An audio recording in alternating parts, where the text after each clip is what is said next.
Guess what? President Obama made the cover of Newsweek magazine again. Yes.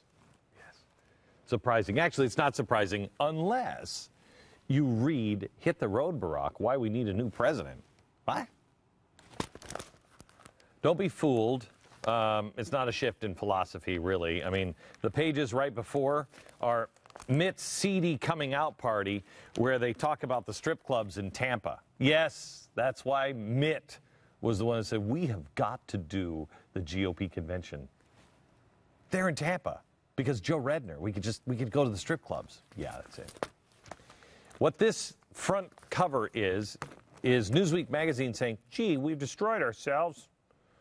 I don't even know it's possible to sell this piece of crap anymore. We can't make I swear to you, I haven't read Newsweek magazine in so long. You can't make the paper any thinner unless it's like scripture onion paper. I mean, Anyway, there is a good, solid article by Neil Ferguson. And let me just hit you with a couple of the high points in here. America under this president is a superpower in retreat, if not in retirement. Broken campaign promises, slower than promised recovery, massive debt increases, failure to respond to challenges to American power. Bottom line, Obama is a disaster and he has got to go. Oh, did I just spoil the ending? Oopsie. The media is so upside down, I don't even know what they're doing anymore. Do you? Is this the Hail Mary pass? They're saying something true? They're like, maybe we just start seeing the truth. Maybe I'm not sure. The Washington Post released a poll that states strongly that Americans want smaller government. The poll focused on two questions. Here's the first. Would you say you favor a smaller federal government with fewer services or a larger federal government with many services? You ready? 55% say smaller government. The poll also asks whether government controls too much of our daily lives. 60% said, yeah. Really? See, this isn't about Barack Obama. It's not about the Republicans or the Democrats. It's not. It's about the truth. The jig is up. Americans know better than they did 4 years ago or 6 years ago or 10 years ago. Now Obama is refusing to give interviews to the press corps and legitimate news outlets until this afternoon. This shows how much trouble this guy is in, and he knows it. He had been badgered for the last, week, 5 days, about how he just doesn't give any reports. He doesn't go out and do a press conference. Today, he surprised the press and walked out for a press conference. He's frightened. Somebody in this administration is frightened. And believe it or not, even though he has all of these press people in his pocket, he's afraid of the media. I mean, he shouldn't. They get a thrill up their leg every time he speaks. They should be afraid of him because I believe he is our own little Hugo Chavez. But he's in full retreat. He's doing interviews now with the hard-hitting political stalwarts like Entertainment Tonight and People magazine. Wow. The deputy campaign manager, Stephanie Cutter, actually defended the recent trend in this interview. Listen. We're going to spend our time talking to media all over this country. And I don't think you can Entertainment say that the Tonight, president People magazine, he did that as well. Are they more important than the national news media? I don't think that they're more important, but I think they're equally important. I think that's where a lot of Americans get their news. And I think the president's going to continue doing that. That's a problem, don't you think? I mean, that's where Americans are getting their news. If that's true, we're in trouble in November. I don't think the majority, but I think she is right that a lot do. If you're president, don't you have a problem with that? I mean, isn't that the kind of ill-advised thinking that a real leader would object to? He might, say to his team, hey, maybe we shouldn't encourage this. It's been months since the president held a news conference until today. Meanwhile, Romney has had 2 press conferences last week. But they're talking to media all over the country.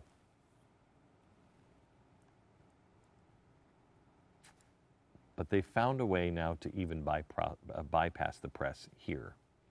I want you to listen to the president reveal some crucial facts about his platform during an interview with an Albuquerque Top 40 morning show. Ladies and gentlemen, the President of the United States of America, Barack Obama, with Morning Mayhem. Hello. Hello, hey. Mr. President. How's it going, guys? How's it going? Yeah. We're so excited to talk to you. Well, I'm thrilled to talk to you. How's everybody doing in New Mexico? We're doing good. We're waiting for you to come and visit us. I got to get there. I love that state. It is beautiful, and the people are all nice to me. Our big question is red or green? I think you've got to go with the classic red. Although every once in a while, green is solid.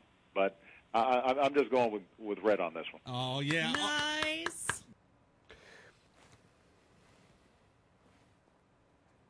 I don't know if you caught that. But he says green is pretty good, but he's going with red. Some other questions that were asked: what's your favorite song? And what superpower would the president like to have?